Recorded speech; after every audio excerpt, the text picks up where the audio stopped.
Hello everyone, it's RS Carp Angling here and welcome back to another video on the Coking Farm complex. Here we are on Chestnut Lake and this is their new open lake. I'm pretty sure it's only opened a few weeks ago and so far they've already got some reeds coming up. It's looking absolutely lovely. I'll give you a little run over of what bait, rigs, spots I'm choosing in a second. But yeah, for now I'm just going to show you around the place, show you the swim and whatnot, show you the lake in general. And yeah, we'll get to the technical parts after that. Alright everyone, this is the view. Absolutely lovely view. I'll show you just over that way. So as you can see, down to my right hand side, I've got a little, it almost looks like a little dock how it sticks out. But it's a grass platform. There's an aerator on the end of it and there's a little electrical box on it. And I'm pretty sure that's just for either pellet feeder when it was a stock pond or just for the aerator.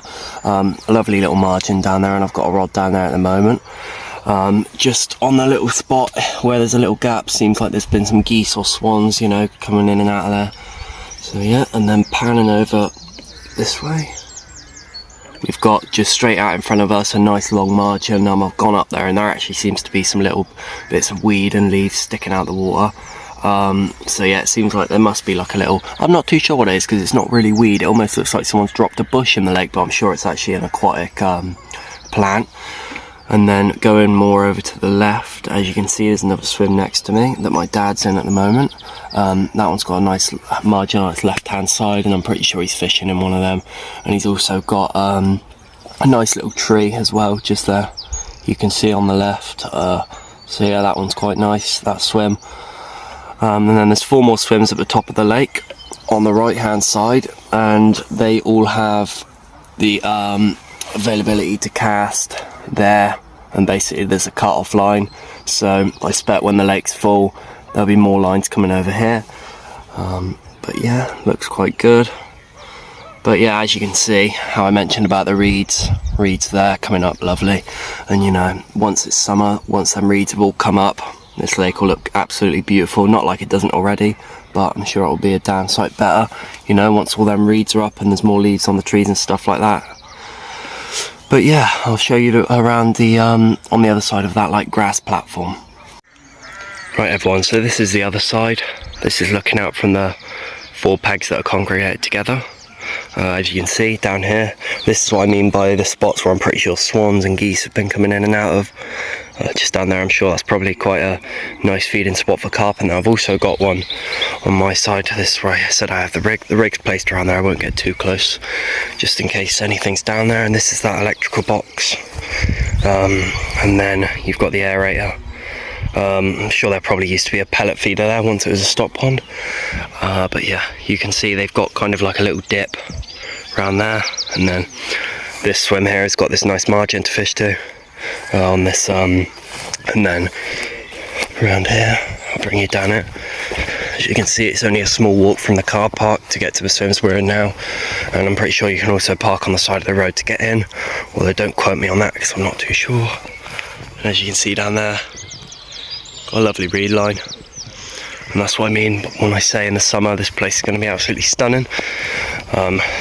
I know all lakes look a bit bare in winter and whatnot, but yeah, just thought I'd make a note of how like abundant of nature it'll be. Alright everyone, so here is the mix I've been using for my PVA bags. This is something I began using in spring and summertime. It is a lovely mix, and it consists of a little bit of squid PVA bag mix, Pacific tuna bag mix, and Pacific tuna pellet. It's an absolutely deadly mix. I mean, all the powders, all the oils in the pellet, I mean, they all just work together and they just form this absolutely amazing fishy mix. It's my go-to in the summer on Clover, all the lakes here at Coking Farm and anywhere else. So yeah, I highly recommend you get on this. Brilliant mix. And then as a hook bait, got Pacific tuna dumbbell wafters. Now these are deadly in their own, fished over a bed of boilies, or the matching boilies to go with these, the dumbbell boilies. But yeah, absolutely deadly hook bait, and I'd use them any time of year personally. But yeah, they really do come into their own at this time of year. There you go everyone, first fish of the session. Came just in the morning of the second day. I made a change to a pink little NS1 pop-up, and yeah, just managed to land this common. Absolutely lovely. Right, everyone's second fish, lovely little mirror. Same method once again. Chuff for this one, lovely little mirror.